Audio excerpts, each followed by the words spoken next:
There is a moment in a 2019 interview that slipped past most of the people who watched it. Bill Gaither, seated in a familiar chair under low light, the kind of setting he has used for decades of honest conversation, stopped mid-sentence. He looked down at his hands, and when he looked back up, something in his face had changed, and what he said in the next 60 seconds had been sitting inside him for close to 40 years.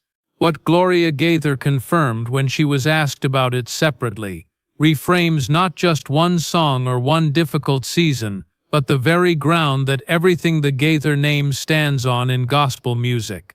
And by the time this story reaches its center, you will understand why Bill, a man who built his entire legacy on transparency and the healing power of lived faith, chose to carry this particular weight by himself for so long. Stay with us, because what surfaces around the 10-minute mark is the piece of this story that has moved quietly through the gospel community for years, acknowledged in fragments by those closest to the family, but never assembled into the full picture until now. For anyone coming to the Gaither story fresh, here is what you need to hold on to. William J. Gaither, known to everyone in gospel music simply as Bill, is not a songwriter in the way that word usually gets used. For millions of Americans who grew up in evangelical and mainline Protestant churches from the 1960s onward, his songs showed up at the most sacred moments of their lives, playing in funeral homes and hospital waiting rooms, and small sanctuaries across Indiana, Alabama, Georgia, and every rural county that ever had a Wednesday night prayer meeting. Gloria Gaither, his wife and the primary lyrical voice behind their collaboration, brought language to feelings that most people could not name on their own, and the two of them together built something the music industry has never quite known how to file. The Gaither Homecoming series began in 1991, when Bill invited a group of aging gospel legends to his Indiana studio, not to record or perform in any formal sense, but simply to sing together in a room. Nobody predicted what happened next. That gathering became one of the best-selling video series in Christian retail history, eventually stretching across more than 130 titles and bringing artists like Guy Penrod, David Phelps, Wes Hampton, and Mark Lowry to audiences who might otherwise never have found them. For the fans who grew up with those videos, Bill was never a celebrity in the way that word usually means. He was something closer and more personal than that. The steady man at the piano, who always seemed to have already walked through whatever you were currently surviving. His presence on those homecoming stages carried the weight of a pastor more than a performer, someone who had come out the other side of real darkness holding something worth passing on, which is exactly why what he said in that 2019 interview landed the way it did for the people who caught it, and why most of gospel media let it pass without a second look. To understand what Bill had been carrying, you have to go back to a specific window of time, and not the early romantic years of co-writing or the first flush of success when He Touched Me began spreading through churches in the late 1960s. The window that matters opened in 1970 and 1971, when Bill Gaither, by every outward measure a man on the rise in Christian music, was quietly coming apart on the inside. The broad facts of this period have surfaced across interviews and in Gloria's own writing over the years. Bill was teaching school full-time while managing a music career that kept expanding faster than his emotional reserves could keep up with, and somewhere inside that grind, something shifted in him that went deeper than exhaustion. He has used the word depression. Gloria has used it too. But the clinical label has always been a container for something more specific. A crisis of meaning, a confrontation with doubt, a season in which the man writing songs about resurrection was privately wrestling with whether he still believed what he was singing. What makes 1970 and 1971 the origin point of the Gaither legacy as we know it is a matter of record. Gloria was pregnant with their third child, Benjamin, And the song that would carry their ministry for the next 50 years grew directly out of that darkness. Because He Lives was not written from a place of settled certainty, and Gloria has said this plainly in public, with Bill echoing it. It was written as an act of will, a declaration made against despair rather than from a position of peace. But here is where the layers begin to pull back. What Bill shared publicly about that period, across decades of interviews and homecoming conversations, told one version of the story. What he held back, what he chose carefully not to name in full, is something else entirely, and that is where this story actually lives.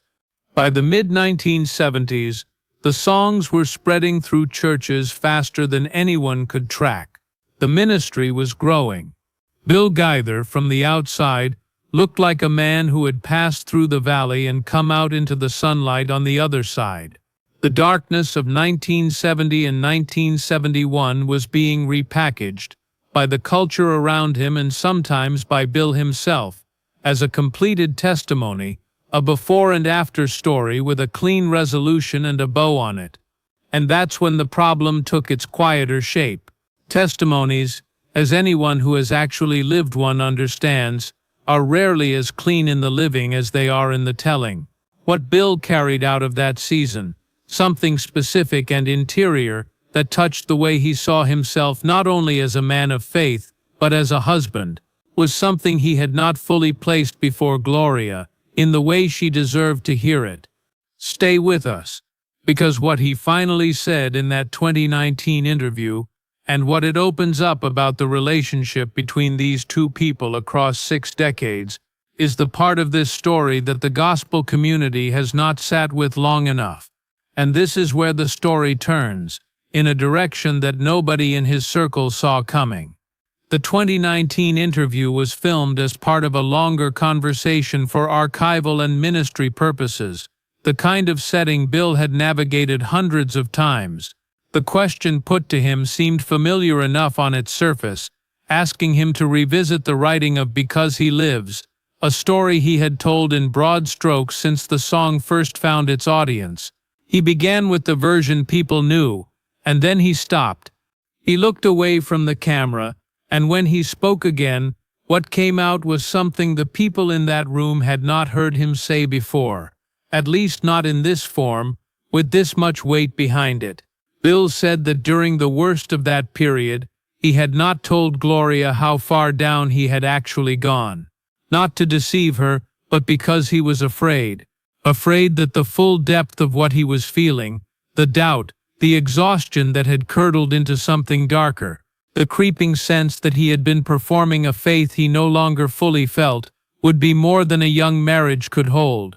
He told himself he was protecting her, and he believed that for a long time, what he acknowledged next, with tears that arrived slowly rather than all at once, was that this protection had its own cost. A private room had existed inside their partnership for years, locked from the inside, and Gloria could feel the shape of it without being able to enter.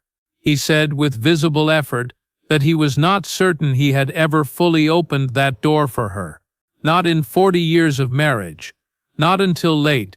Gloria, in a separate conversation that has circulated among people who follow the Gaither ministry closely, was asked whether she knew how deep that season had gone for Bill. Her answer carried the particular honesty that long marriages produce when the people inside them stop performing for each other. She knew something was there, she said. She could feel the weight of what he wasn't bringing into the room with him. But Bill's way of loving the people around him was to carry heavy things alone, and she named that as both a strength and a sorrow in the same breath, without bitterness, with the kind of grace that only arrives after decades of choosing someone completely, not just the parts they are willing to show you. What Bill broke down describing in that interview was not the depression itself, and that distinction matters. What undid him was the recognition, arriving in his 80s, that the silence he had chosen and called protection had also been a wall, and that Gloria, the woman who had given the most precise language to his deepest interior life across 50 years of co-writing, had deserved to stand on the other side of that wall with him. And he had not always let her through. Older men, when they finally say the true thing, tend not to weep dramatically. Bill wept the way they do, quietly, without performance, in the particular register of someone who has stopped managing the impression they leave and started simply telling the truth. For everyone who has followed the Gaither Homecoming series through the years, who has watched those videos in living rooms and church fellowship halls and on late-night television, this moment lands differently than any concert footage ever could. Bill was not confessing a failure of faith. What he was naming was something more human and more tender than that. He had not trusted the love he was living inside. He had held something back from Gloria, not out of coldness but out of fear, and this too required the same grace that every song he ever wrote had been pointing toward all along. For those who have followed Bill and Gloria's journey through the decades, this moment asks something of us as an audience.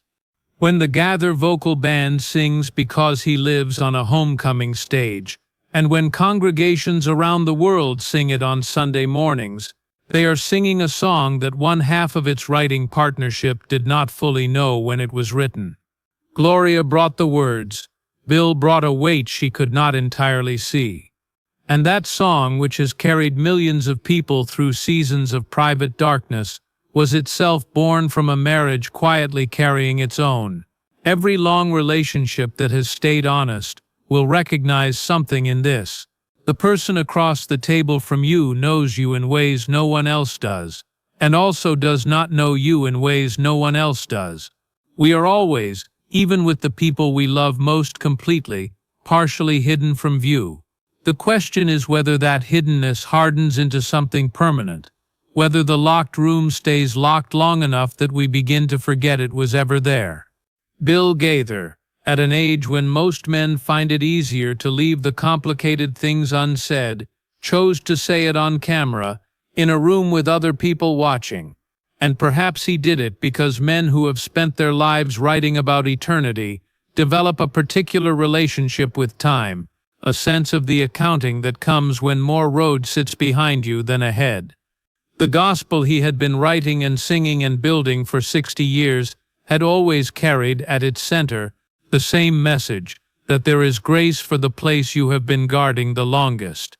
For everyone who has been a fan of Bill and Gloria since the early homecoming days, you already know what we mean when we say their partnership was never only a professional arrangement. It was a theology being lived out in real time, two people working in the same direction toward something true. This moment, Bill weeping, finally offering the full account, is not a crack in the foundation. It is the foundation itself, uncovered. It is what happens when someone who has spent a lifetime pointing others toward grace finally lets that grace reach the last room. There is one more thread in this story that most people have not connected yet, and it is worth following. In the years after the hardest season of his own life, a pattern took shape in the homecoming videos that people close to the project have noticed over time. Bill Gaither showed a particular tenderness toward artists who had walked through very public versions of what he had survived privately. Michael English, whose fall from the height of Christian music in the early 1990s was swift and public and painful, has spoken with deep emotion about the phone call that came from Bill almost immediately. Not after a waiting period, not once English had proven himself sufficiently restored, but right away, with a seat on the homecoming stage, and the clear message that the story was not finished. Russ Taff, whose battle with alcohol and the long shadow of a painful childhood took decades to fully surface, has said in interviews that Bill built something in the homecoming world that was different from every other room in gospel music. A space where people carrying things could carry them among friends rather than alone. Whether Bill reached consciously into his own experience of isolation when he constructed that atmosphere, the warmth, the unhurried pace, the deep familial feeling that made those videos feel unlike anything else in Christian music, is something only he can fully answer. But the connection runs close to the surface when you know what you are looking for. The man who had kept a locked room inside himself for 40 years built a ministry that was, in its bones, about opening doors, about calling people back, about refusing to let the hardest chapter be the last word. What comes next for Bill and Gloria, and for the ministry they built together across 6 decades, is something the gospel community will continue to watch with the kind of attention that only genuine love produces.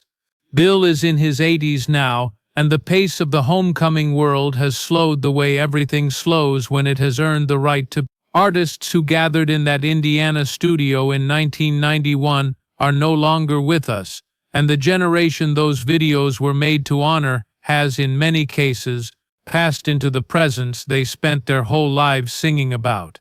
And yet the ministry did not simply wind down. Those who have attended the more recent Gaither concerts, the smaller venues and more intimate settings, where Bill sometimes speaks more than he performs, will tell you that something has shifted in the way he carries himself on stage. Less of the architect, less of the manager, and more of the man himself, someone who has earned the right to say true things at whatever pace they need to arrive. Audiences who come expecting the familiar production often leave having received something they did not know they were going to need.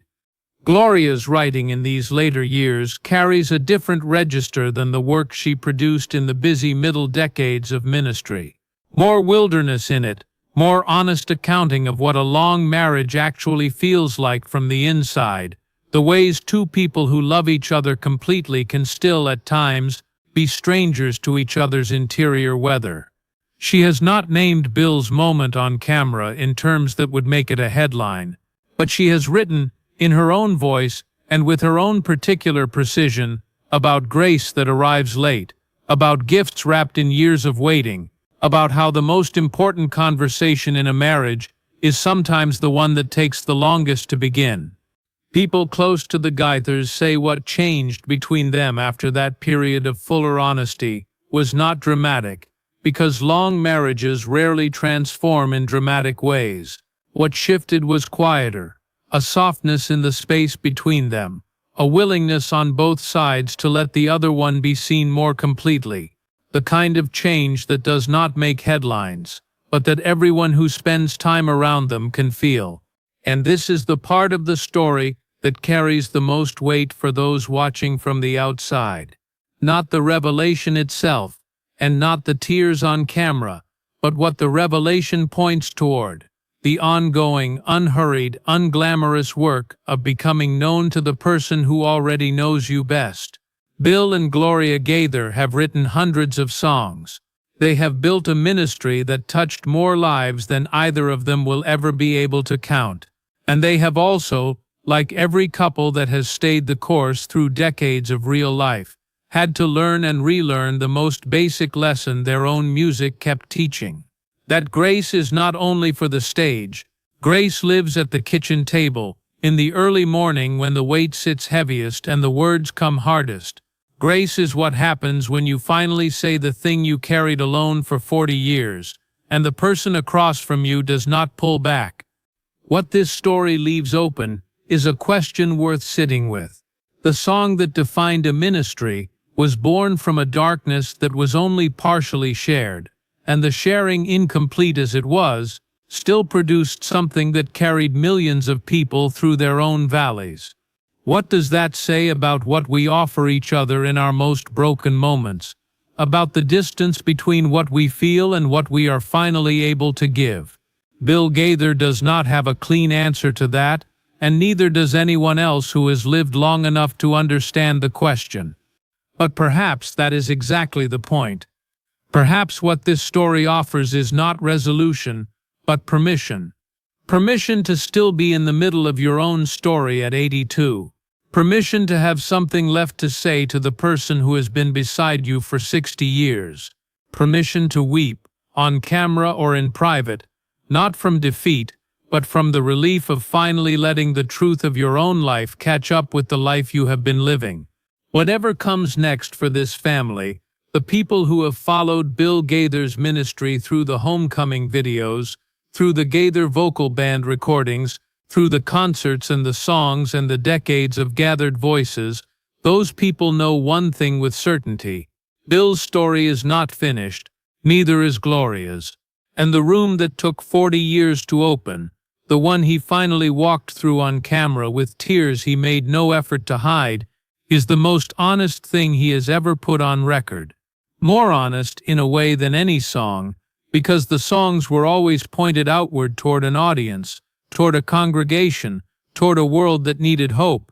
This was pointed inward, toward one woman, toward one marriage, toward the place where all of it was rooted from the beginning. If this story moved you, the next video will as well. We have been following the untold chapter behind one of the most beloved voices in Gaither history. And what came to light in a recent conversation about that artist's final years on the homecoming stage is something very few people outside the inner circle have heard. We will have that for you soon.